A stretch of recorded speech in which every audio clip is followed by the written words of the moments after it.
Bonsoir à tous, il est 20h, les titres de l'actualité de ce samedi. Dans l'actualité ce soir, la situation au Niger et la position de la CEDEAO sont diversement appréciées dans ce 20h à suivre l'éclairage d'un observateur de la vie sociopolitique. Il demande aux Nigériens de rester davantage éveillés, vous l'entendrez. Et puis des réflexions se mènent sur la sauvegarde des aires protégées au Bénin. Les scientifiques esquissent des pistes de solutions en prélude à la nuit des parcs nationaux initiés par African Parks, une lueur d'espoir face aux enjeux de développement liés à ces espaces naturels. Et puis actes d'incivisme ou d'indélicatesse enregistrés sur nos routes à Cotonou, des individus à la quête du gain facile dégradent délibérément les ouvrages réalisés à grands frais. Les usagers s'en plaignent. À suivre le constat de nos reporters. Voilà pour le sommet. Bienvenue si vous nous rejoignez. La situation politique au Niger fait toujours objet de préoccupations dans le souci de mieux éclairer les téléspectateurs. Nous avions reçu un observateur de la vie sociopolitique au Bénin et en Afrique. Avec Arnaud Adaja, il explique sa vision pour une sortie de crise. On le suit.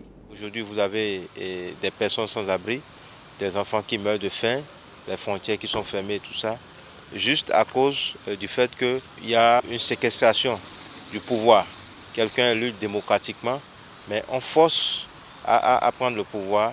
Et moi, je trouve que ce n'est pas une bonne chose. Quelle que soit la raison, une fois que quelqu'un est élu démocratiquement, il faut laisser la personne terminer son mandat. Et on a connu la crise au Burkina, et on a connu la crise en Guinée, un peu partout. Mais il n'y a pas cet engouement. Je pense que le peuple nigérien doit être vigilant. Patrice Talon est dans une organisation. Et lorsque vous êtes dans une organisation, même si votre voix n'est pas en adéquation avec vos pairs, vous êtes obligé de vous plier. C'est-à-dire c'est la discipline de groupe. CEDEAO, c'est plus de 16 États membres. Même si lui seul, il est contre, il est obligé de se soumettre à la décision du groupe. Et je pense qu'il est en train de faire ce que ses autres pairs ont retenu. Voyons à présent ce constat. On prend la direction d'Atiémé. La lettre est donnée. L'inondation est à la porte de Atiémé. Les eaux du fleuve Mono montent dangereusement et les prévisions météorologiques sont alarmantes. Une équipe de la télévision nationale est descendue à Atiémé. L'anxiété est palpable. Justin Poguet et Edmond Humbo pour le point. Atiémé, ville frontière avec le Togo voisin. Atiémé pour dire Atinweme. Atinweme, bois blanc. Donc quand on dit Atiémé, c'est au milieu des bois blancs. En fait, à l'origine, en 1798, il y avait le premier venu à Atiémé, Dono Duti. C'est lorsque en 1801, son neveu est arrivé et lui a demandé d'aller s'installer au milieu des bois blancs. Atinwe en français, ça veut dire samba, le bois samba. Haut de 40 mètres et d'1 mètre de diamètre, utile pour fabriquer les bûchettes d'allumettes, utile comme bois d'œuvre également. Ici, l'inondation est cyclique, un phénomène qui s'amplifie avec le temps qui passe. Le Mono, le cours d'eau du Bénin dont le courant est le plus fort, passe par ici. Le courant du lit principal du fleuve, combiné avec les lâchers du barrage de Nagbeto, cause maintenant chaque année des inondations. Le phénomène est redouté ici par tous. L'eau envahit nos champs. Nous vivons avec cela jusqu'à ce que l'eau se retire. C'est dans la boue que nous semons à nouveau. Les eaux viennent chaque année inonder mes populations, font des dégâts. Et dévastent tout sur son chemin. Les infrastructures socio-économiques sont sous l'eau. On reçoit l'eau dans la maison, la résidence là, à la hanche. Le centre-ville était relativement épargné avec la montée des eaux du Mono. Mais depuis que le phénomène est devenu annuel, explique ce notable de Atiémé, l'eau entre dans toutes les maisons, partout, dans tous les quartiers. Cette année, elle monte déjà, l'eau du fleuve, et les prévisions météorologiques font perdre le sommeil. Les signes, les annonces météorologiques de cette année sont très alarmantes. Vous savez, ça circule déjà partout, que cette année, ça va chauffer. Comme au niveau départemental, le préfet, le maire dans la commune est le président de la plateforme de réduction des catastrophes. À Atiémé ici, Le maire a déjà activé le système d'alerte précoce. Le maire a déjà réuni tous les CV pour leur annoncer l'arrivée du fleuve Mono. Et on nous a recommandé d'informer les populations, ceux qui ont des champs, là où le fleuve passe là, de commencer par chercher leurs récoltes pour ne pas être surpris après par l'arrivée du fleuve. Pour l'heure, les activités économiques continuent normalement. Les habitants de Atiémé regardent avec anxiété le cours d'eau. Elle viendra, c'est sûr. Vous êtes devant une situation où vous ne pouvez rien faire. Atiémé doit continuer de vivre parce que nous sommes nés ici, nous avons grandi ici, nous avons tout ici. Résigné, Atiémé attend sa dose d'inondation avec son lot de dégâts annuels. Voyons à présent ces actes d'incivisme à Cotonou. Les usagers de la route, qu'ils soient à pied, à 2 roues ou à 4, se plaignent des trop artificiels causés par l'indélicatesse de quelques individus à la quête de gains faciles. Ils enlèvent et emportent carrément la masse de ferraille ou d'acier qui couvre chacun de ces ouvrages conçus pour servir à l'écoulement d'eau, de ruissellement en période de pluie. C'est une situation qui crée des dommages aux usagers de la route que dans ce dossier, Arnaud Adaja et Christian Debauchy sont allés constater. Regardez.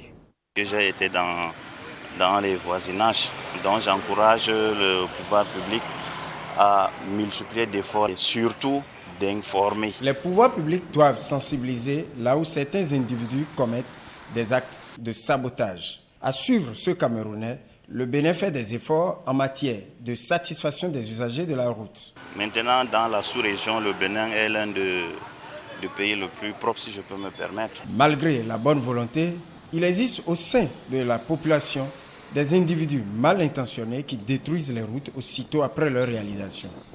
Marc vit dans les périphéries de Cotonou. Il est entrepreneur agricole. Depuis que Marc cumule avec son métier, celui de conducteur de minibus Topa, il est confronté à Cotonou à cette route de tous les dangers. La fois dernière, la grande pluie diluvienne a occasionné beaucoup de dégâts face à cela. Même les piétons, il y a une dame qui est tombée dedans, elle a cassé le pied. Les engins à 2 roues, quand on tombe dedans, vraiment, ça ne fait pas la joie. Ce motocycliste est surpris en situation en plein tournage. Il y a des trous un peu partout sur la voie. J'étais en train d'éviter cela. Il n'est pas le seul. D'autres usagers de la route sont également embêtés par l'enlèvement des couverts de ces ouvrages. Ailleurs, ces trous sont appelés égouts ou ponts à mousson. Ça nous met en danger et puis quand on voit ça là, si tu as un soulard ou bien tu ne te contrôles pas, tu files trop, tu vas tomber dedans. Toi et le client, vous êtes blessés. J'ai une sœur qui s'est cassé le pied récemment. Donc je crois qu'avec ce genre d'interviews, des informations, les gens vont se rendre compte de la gravité de cette situation. Au Bénin, pourvu que ces ouvrages jouent le rôle de réceptacle d'eau souillée, cela s'appelle caniveau. Les laisser sans protection, cela engendre des dégâts. Oui, j'en connais beaucoup de cas parce qu'il y a à peine 2 semaines, on était sur la voie quittant Carrefour Sika Toyota. Le feu était allumé, le rouge plutôt. Maintenant, quand le vert était arrivé, on filait. Quand on a voulu tourner, il y avait quelqu'un, il est rentré dans le trou, il n'a pas pris la mesure de se contrôler, puis il est tombé avec la dame. Si vous jetez un regard, vous devrez constater que ces couverts sont souvent en fer. Voilà, donc il y a l'impunité aussi qui encourage ces genres de comportement. Je ne dis pas que je connais, c'est pour dire que c'est facile. Apprendre ça et avancer au Ganko Blé. Les Ganko Blé, ils sont des ramasseurs de ferraille ou de restes de ferraille. Ils proposent leurs offres aux mieux-disants. En général, ils sont des Sahéliens, mais ils sont aussi des Béninois. Pour ceux qui enlèvent ces dallettes, moi je les supplie de ne plus le faire. Et concernant le pouvoir public, j'encourage. Ces genres de types qui font ce genre de choses, ce sont des criminels. Ce sont des criminels purement et simplement. Et un criminel mérite la prison. Ces genres de personnes, quand on les attrape, il faut qu'on les conduise directement en prison. Des mesures hardies sont demandées contre ces incivils en vue de sonner le glas de ces mauvais comportements qui annihilent les efforts d'un gouvernement dans une ville en pleine expansion. Passons à présent à la relecture de ce communiqué qui nous émane du ministère de l'Industrie et du Commerce. Il m'est revenu avec insistance que certains distributeurs de gaz domestique augmentent délibérément le prix sur le marché. Cette pratique constitue une majoration illicite de prix, infraction définie et punie par les articles 37 et 57 de l'ordonnance 20/PR-MF-AEP du 5 juillet 1967 portant réglementation des prix du stock et stock en République du Bénin. Conformément à la structure de prix des produits pétroliers en vigueur, le prix du gaz domestique est de 795 francs CFA le kilogramme, soit 4 770 francs CFA la bouteille de 6 kg et 9 937,35 francs CFA, celle de 12,5 kg. Je voudrais donc rassurer les consommateurs et toute la population béninoise que le gouvernement n'a procédé à aucune augmentation du prix du gaz domestique. Je les invite à appeler le numéro vert 113 pour les dénonciations. Par la même occasion, j'invite les opérateurs économiques qui s'adonnent à cette pratique à s'abstenir de toute attitude de surenchère de nature à compromettre les efforts du gouvernement. Les services compétents du ministère de l'Industrie et du Commerce sont instruits aux fins de procéder à des contrôles sur toute l'étendue du territoire. En tout état de cause, tout contrevenant sera puni conformément aux tests en vigueur. Le communiqué est signé du secrétaire général adjoint du ministère de l'Industrie et du Commerce, Kokou Zéphérin Pognon. Autre actualité ce soir, elle se veut un cadre de concertation permanent avec les hommes de médias sur des sujets relevant de l'Assemblée nationale. Cette rencontre qui se tient avec le président de l'Assemblée nationale de façon périodique. Hier, les journalistes parlementaires étaient encore avec lui, Bernou Vlavonou, à Porto Novo, un dîner aux élans d'un bilan dont nous parle Michel Egbe et Firmin Bassaou. Après la rencontre de février dernier en ces mêmes lieux, Louis Vlavonou prend à nouveau langue avec les journalistes accrédités à l'Assemblée nationale. La nouveauté de la soirée, la présentation aux hommes des médias de celui qui porte désormais la voix du président du Parlement, le chef de la cellule de communication du président, Vitali Botton. La composition de l'Assemblée aujourd'hui n'est plus celle qui était à la 8e législature.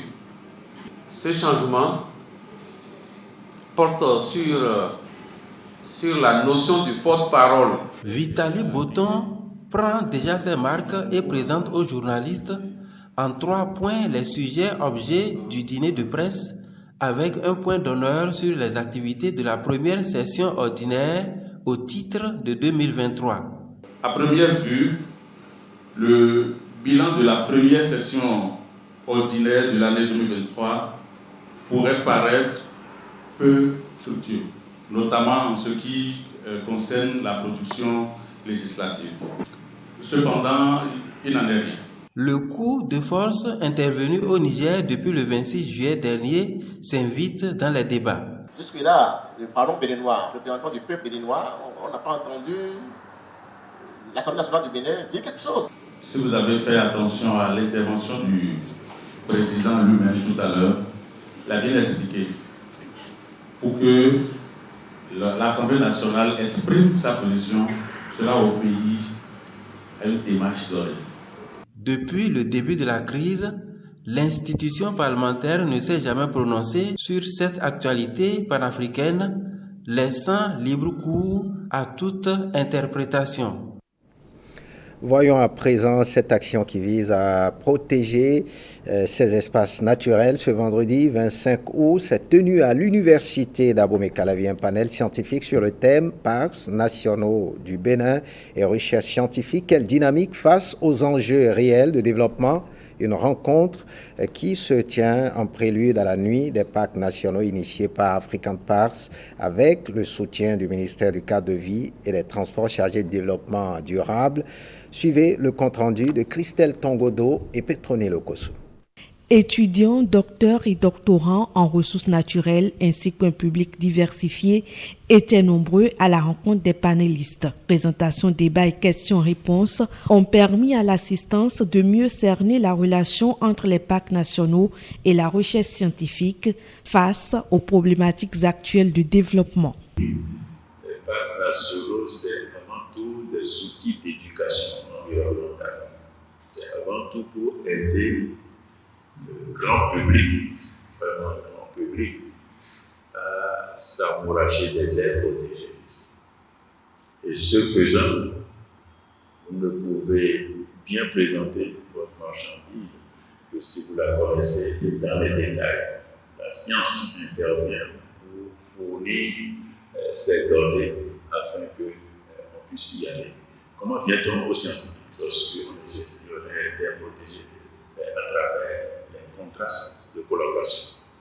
Un conseil scientifique permanent qui va constituer une entité de gestion des bases de données depuis je ne sais quelle année et qui rassure ça dans le futur. Parce que nous faisons, on ne sait pas où aller trouver, certains peuvent revenir même et reprendre encore d'une manière ou d'une autre ce qui avait été déjà fait.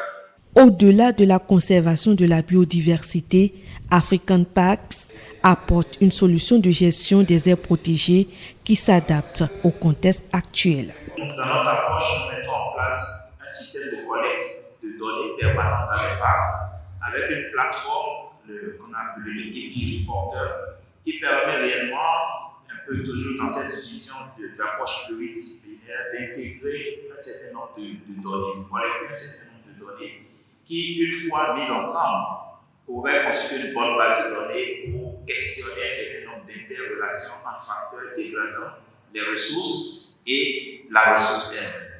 Des actions combinées de tous pour apporter ensemble des solutions durables à la protection de l'environnement. Et en termes de défis liés à la collaboration entre la recherche scientifique et les parcs nationaux, le défi sécuritaire reste le principal, au dire des panélistes.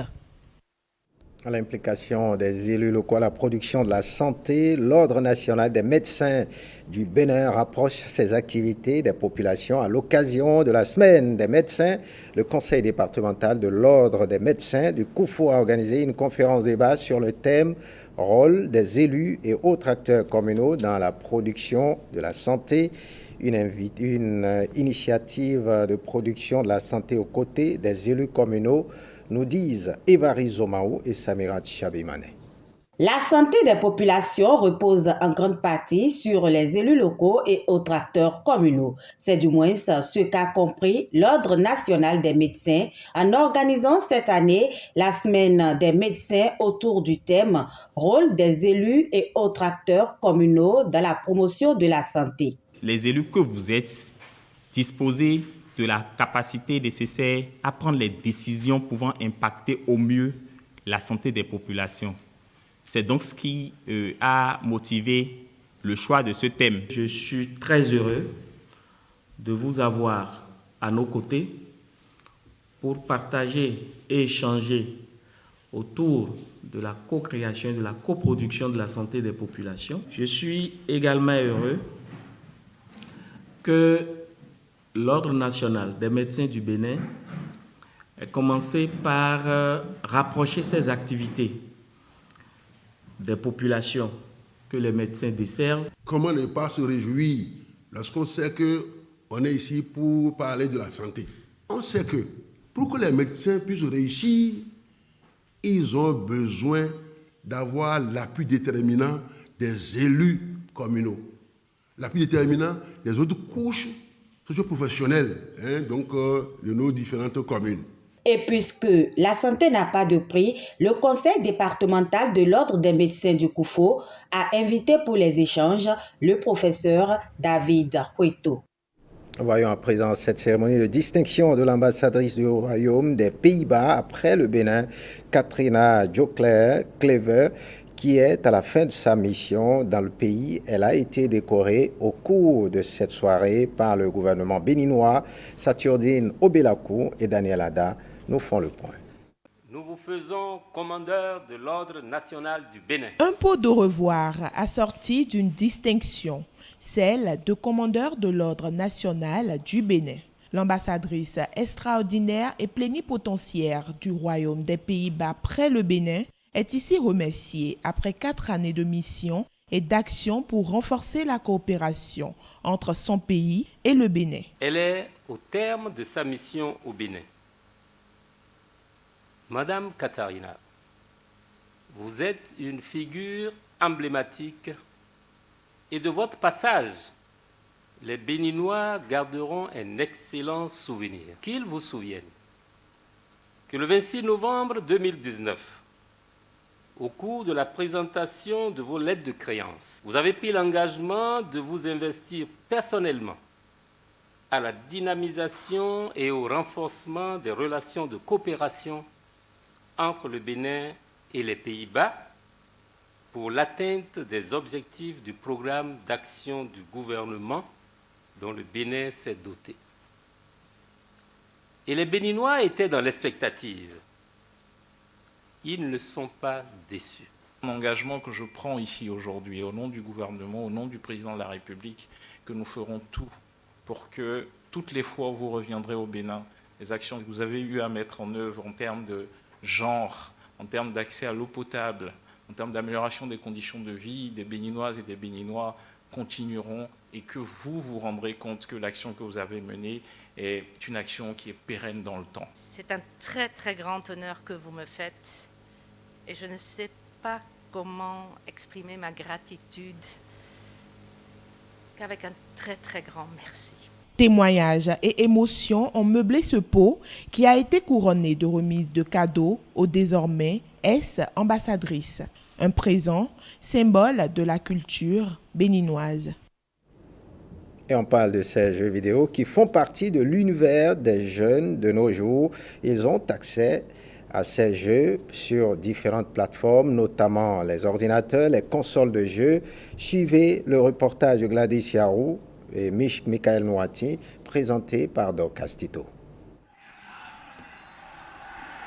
Au-delà de la distraction, les jeux vidéo permettent de faire face à certains facteurs de stress, en plus d'acquérir de nouvelles connaissances liées aux techniques de jeu. Les jeux, c'est pour se distraire, surtout quand on est ennuyé, pour ne pas être tout le temps sur les téléphones portables. Il y a certains jeux où on peut mettre ça en pratique, comme le football par exemple.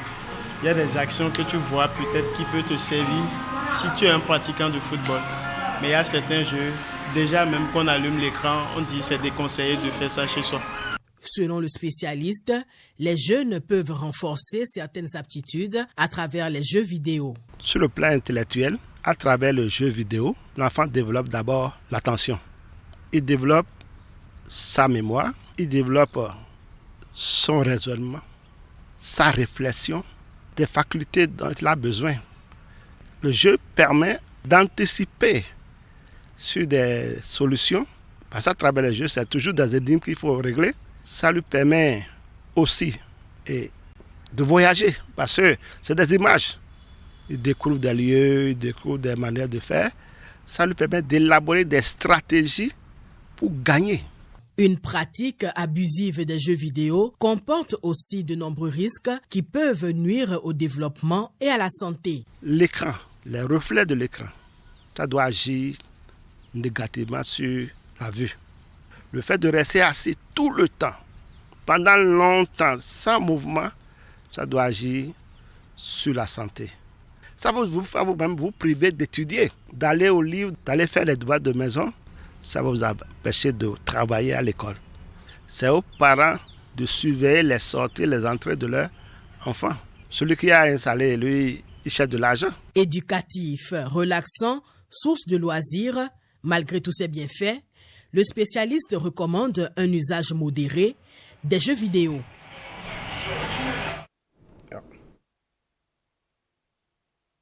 Parlons à présent de cette randonnée pédestre. L'association des jeunes de l'Église du christianisme céleste en marchait ce matin. C'est pour entretenir le corps et sensibiliser contre la consommation de l'alcool. Une activité soutenue par le Saint-Siège. Tout a commencé par une petite prière. Justin Poguet et Jules Akoiko. Que ça nous amène du bonheur, la santé. Une randonnée des jeunes de l'église du christianisme céleste contre l'alcool. Si vous avez besoin de consommer l'alcool, prenez l'ananas. Il y a de l'alcool dans l'ananas. L'orange aussi contient de l'alcool. Une marche pour entretenir le corps, mais aussi l'âme. L'église entretient l'âme, mais en même temps le corps aussi. C'est pour ça que donc, la marche a été autorisée, disons, accompagnée. Et surtout à cause du thème qu'ils ont choisi, non à l'alcool. Parce qu'aujourd'hui, les chrétiens célestes oublient qui ils sont. Le chrétien céleste n'est pas n'importe quel chrétien pour mener n'importe quelle vie. De la place de l'Amazone au carrefour figure certains pavés. Les jeunes de l'église du christianisme céleste ont marché en musique. Pour le fidèle céleste, l'alcool détruit la santé et empêche l'âme de se réaliser pleinement. C'était très bien. Ce n'est pas seulement du support que nous avions fait, mais nous avions passé un message. Sensibiliser ceux qui font de l'alcool. Leur métier désormais, c'est pour dire qu'il faut cesser. Retour à la place de l'Amazone par le même itinéraire, étirement, relaxation et le rendez-vous est pris pour d'autres marches et d'autres randonnées des jeunes célestes. Et on passe à la toile. Cette semaine, plusieurs sujets ont agité la toile. Un handicapé moteur est devenu un héros célébré par les internautes. Dans le même temps, une nouvelle version de la célèbre affaire ICC Service fait réagir. Les échos du web, c'est avec Stanislas Limpon.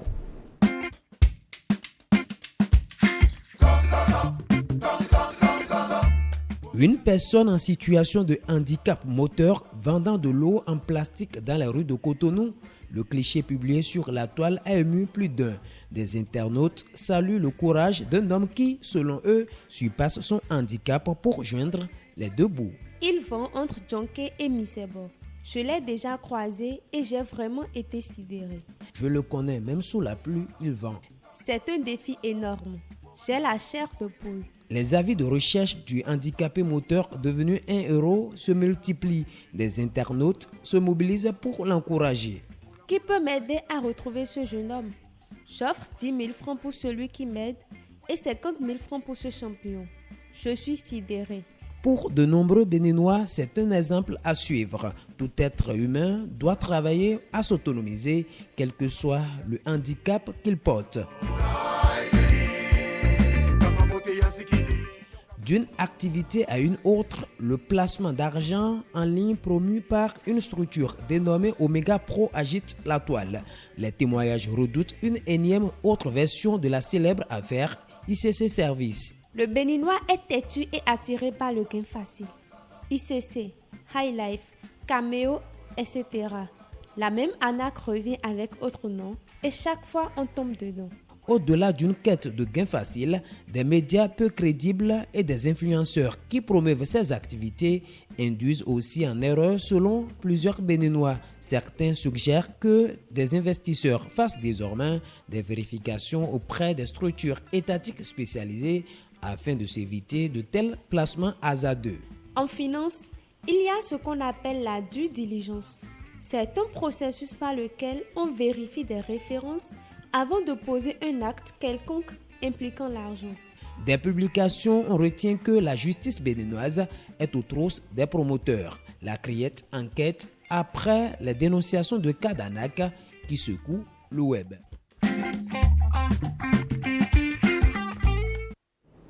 Attention donc aux gains faciles. Faites ce journal. Merci de l'avoir suivi. William Tchoki revient à 23h30 pour l'édition de nuit. Bonne suite des programmes sur l'ORTB et bon week-end à tous et à toutes.